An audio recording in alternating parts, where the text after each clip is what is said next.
Merci Madame le Président. Maître Fovo-Ivanovic va maintenant aborder le fond de la preuve du procureur.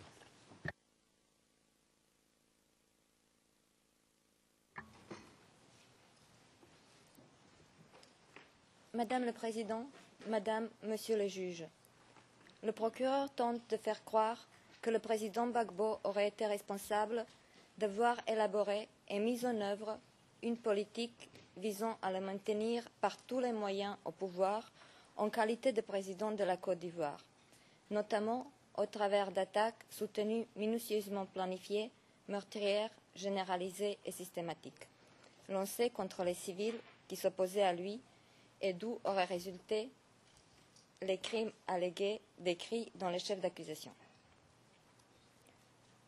Le procureur n'apporte aucun élément probant au soutien de ces allégations.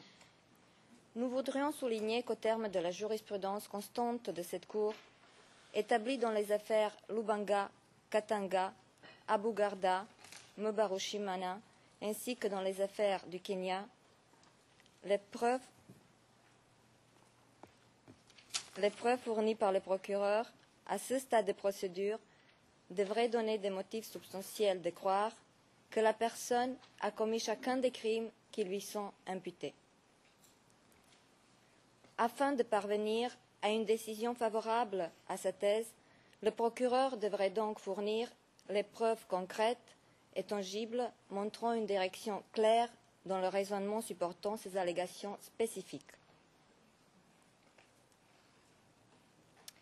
Mais avant d'entrer dans l'analyse des soi-disant preuves qui vous sont soumises par le procureur, il convient de souligner que ces allégations sont en soi vagues, imprécises, brumeuses et surtout politiques.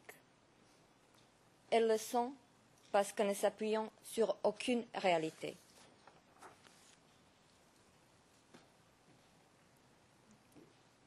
La défense rappelle que la finalité de l'audience de confirmation des charges est de renvoyer en jugement uniquement les personnes à l'encontre desquelles des charges suffisamment sérieuses ont été présentées, ce qui en fait un mécanisme tendant à protéger les droits de la défense contre des accusations abusives et entièrement infondées.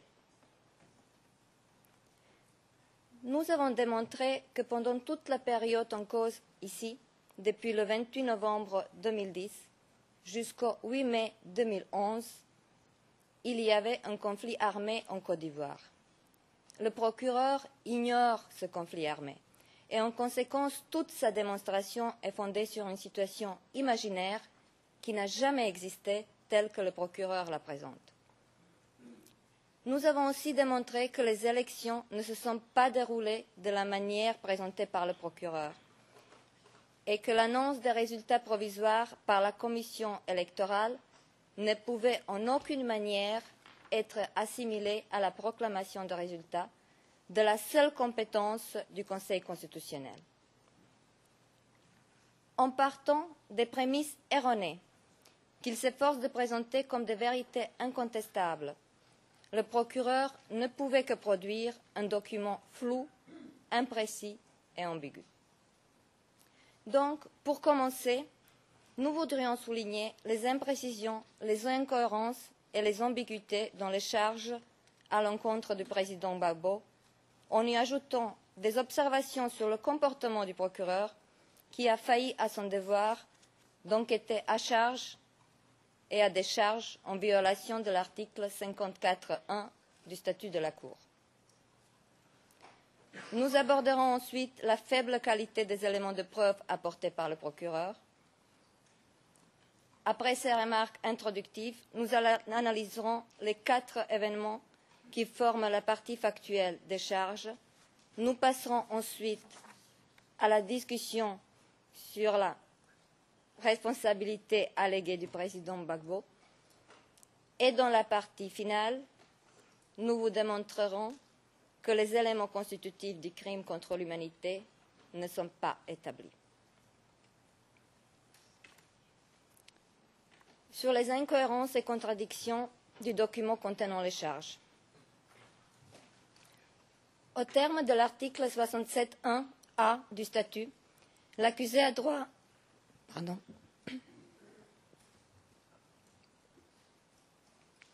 Pardon. L'accusé a droit d'être informé dans le plus court délai et de façon détaillée de la nature de la cause et de la teneur des charges dans une langue qu'il comprend et parle parfaitement. C'est un droit fondamental de toute personne mise en cause qui s'applique conformément à la règle 121.1 dès la comparution de la personne devant la Cour, donc à toutes les phases de la procédure, y compris à la confirmation des charges.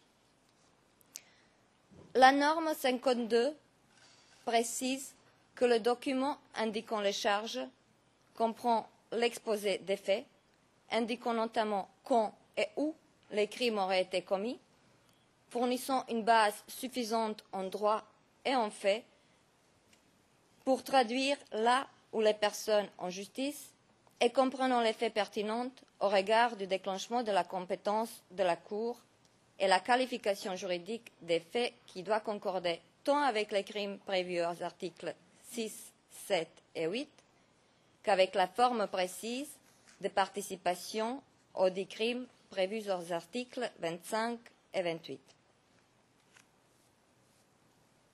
Le droit d'être informé de façon détaillée de la nature, de la cause et de la teneur des charges implique l'obligation absolue pour le procureur de produire un document clair, précis et dépourvu de toute ambiguïté. Ce n'est à l'évidence pas le cas du document contenant les charges à l'encontre du président Gbagbo.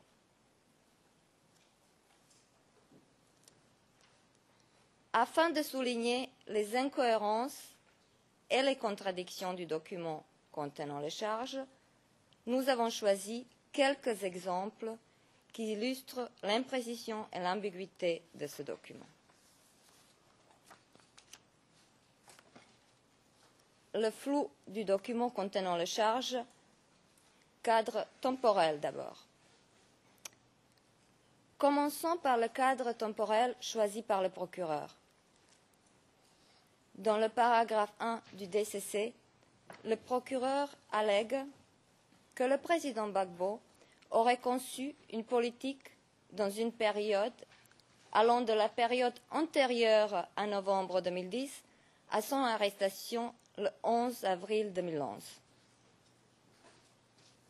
Déjà en soi, cette allégation n'est pas compatible avec une procédure pénale équitable, car nous ne savons pas précisément à laquelle période le procureur se réfère. En effet, la période antérieure au novembre 2010 ne veut rien dire. Cela pouvait commencer à n'importe quelle date. Est-ce l'an 2000, 2002, 2005, 2009 ou 2010? Impossible de savoir.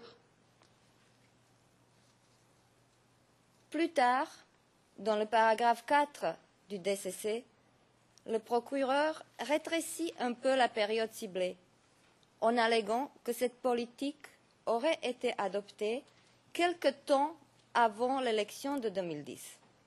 Mais la période reste toujours vague et indéterminée, car quelque temps avant l'élection n'est pas une période suffisamment définie pour les besoins d'un procès pénal.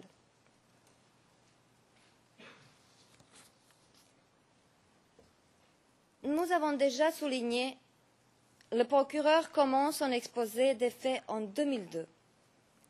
Nous avons déjà démontré que les troubles en Côte d'Ivoire ont commencé bien avant, en 1999.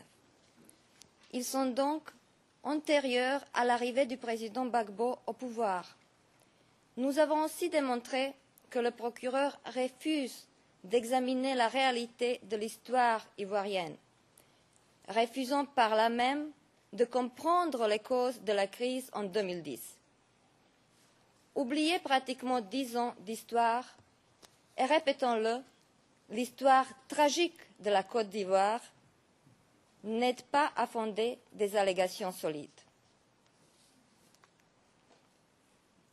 dans cette affaire, les charges sont portées contre une personne qui, pendant 10 ans, était président d'un État souverain. Par respect de la souveraineté de l'État ivoirien, respect de son peuple, respect de l'histoire du peuple ivoirien et surtout par respect de la justice et des droits de l'accusé qui était, je le répète, le président d'un État souverain, le procureur aurait dû relater les faits qui, pendant plus de 10 ans, ont plongé la Côte d'Ivoire dans la période la plus noire depuis son indépendance et qui ont été la cause directe des événements incriminés.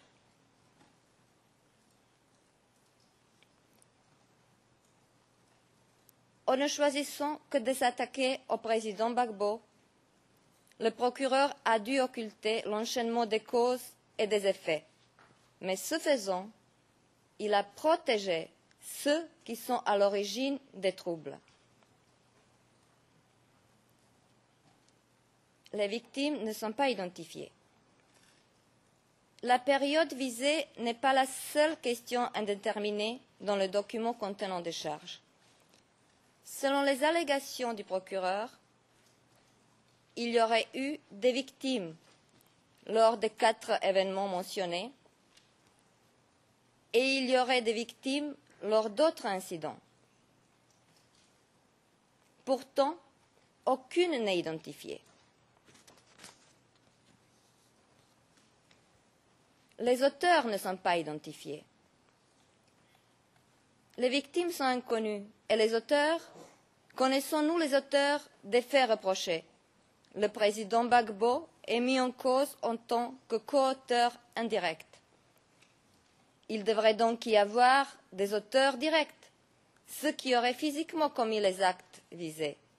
Qui sont-ils? Personne ne le sait. Aucun n'est identifié. Passons maintenant aux notions juridiques utilisées par le procureur.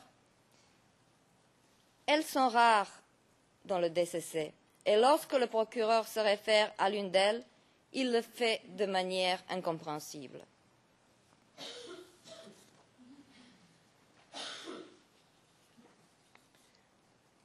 Les contradictions du document contenant les charges. Voyons d'abord la question de la responsabilité.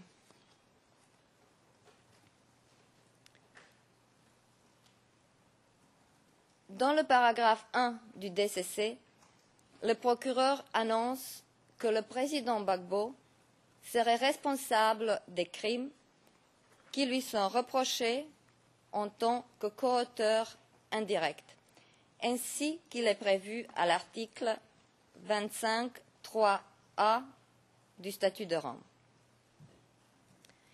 Il se contente d'évoquer la coaction indirecte et l'article 25.3a du statut.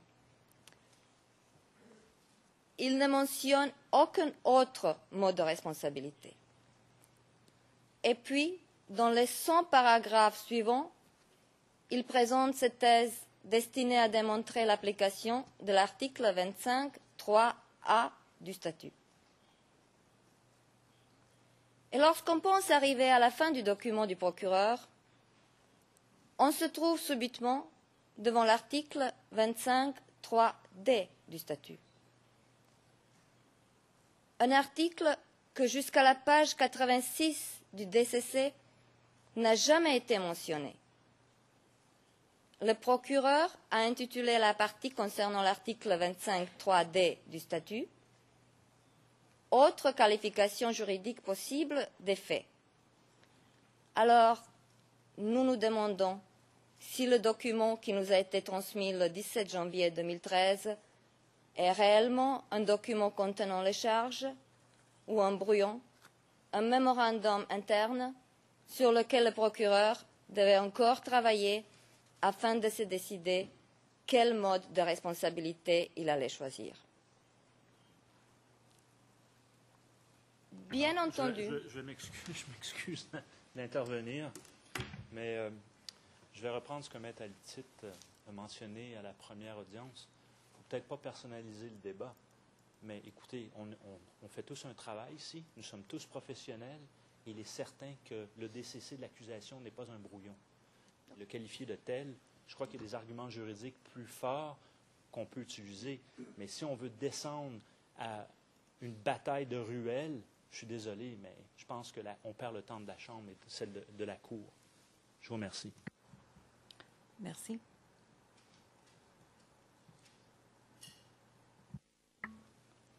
Madame le Président, il n'y a vraiment rien de personnel dans ce que je viens de dire.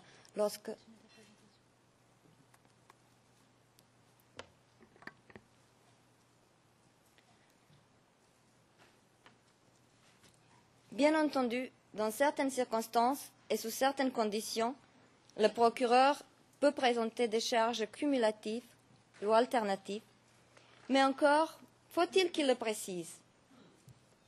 À défaut, c'est le caractère équitable du procès qui est mis en cause.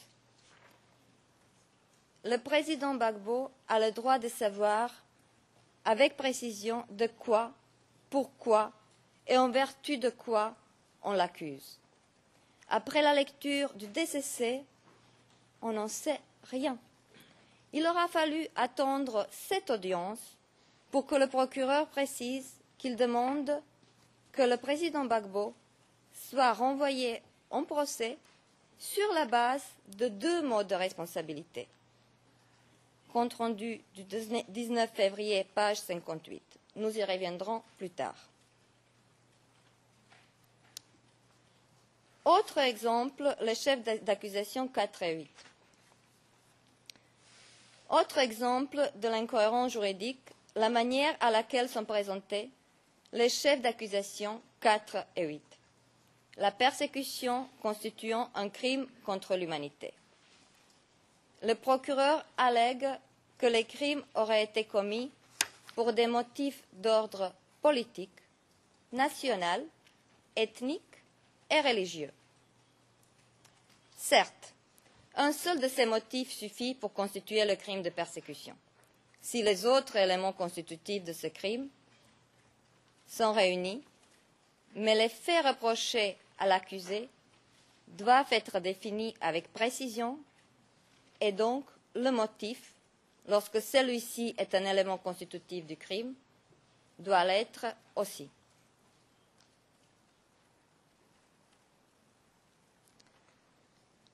Les allégations du procureur selon lesquelles les crimes auraient été commis pour des motifs nationaux, ethniques ou religieux ne sont soutenues par aucun élément probant, mais elles sont même contraires à l'argumentation du procureur. En effet, dans le paragraphe 21 du DCC, après avoir indiqué que les victimes étaient prises pour cible pour des motifs ethniques, religieux ou nationaux,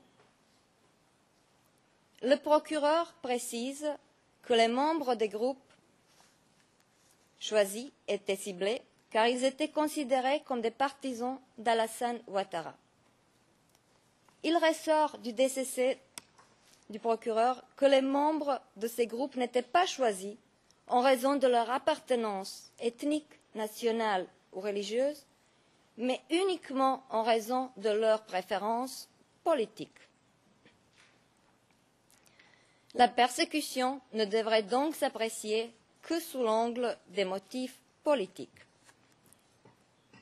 Le procureur lui-même impose une telle conclusion, d'abord dans le paragraphe 4 du DCC, lorsqu'il allègue que la politique adoptée visait à attaquer le rival politique Alassane Ouattara, ainsi que les membres du cercle politique de celui-ci, et des civils considérés comme ses partisans. Ensuite, dans le paragraphe 21, où il précise que les cibles étaient choisies car elles étaient considérées comme pro-Ouattara, et finalement dans le paragraphe 33, dans lequel il réitère l'allégation formulée dans le paragraphe 4 du DCC.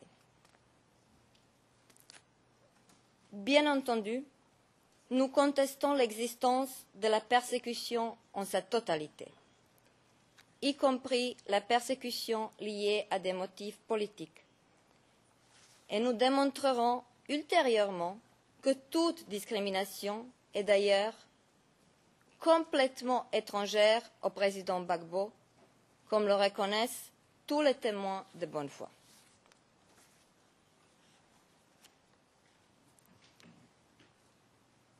Il est probable que le procureur le sache aussi et qu'il n'a ajouté ces motifs pseudo-ethniques, nationaux et religieux que pour masquer ses accusations politiques. Nous avons choisi ces quelques exemples pour illustrer le manque de rigueur du procureur lors de la rédaction du DCC. Ce seul fait aurait justifié que les charges contre le président Gbagbo soient rejetées. Nous démontrerons ensuite que ce manque de rigueur est également criant dans la présentation des éléments de preuve apportés par le procureur. Le défaut d'enquête. Avant de passer à l'analyse des éléments de preuve apportés par le procureur, la défense souhaite souligner qu'au terme de l'article 54.1 du statut, le procureur, pour établir la vérité, doit étendre l'enquête à tous les faits et éléments de preuve qui peuvent être utiles pour déterminer s'il y a responsabilité pénale au regard du présent statut. Et ce faisant, enquêter tant à charge qu'à décharge.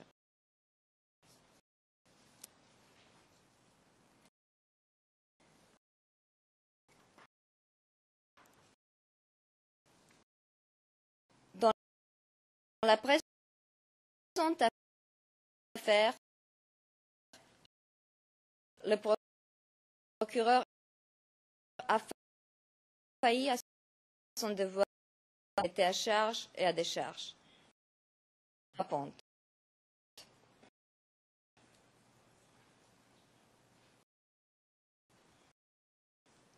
La défense que les forces de gendarmerie, la police étaient impliquées dans la mise en œuvre politique qui aurait été conçue par le président Gbagbo.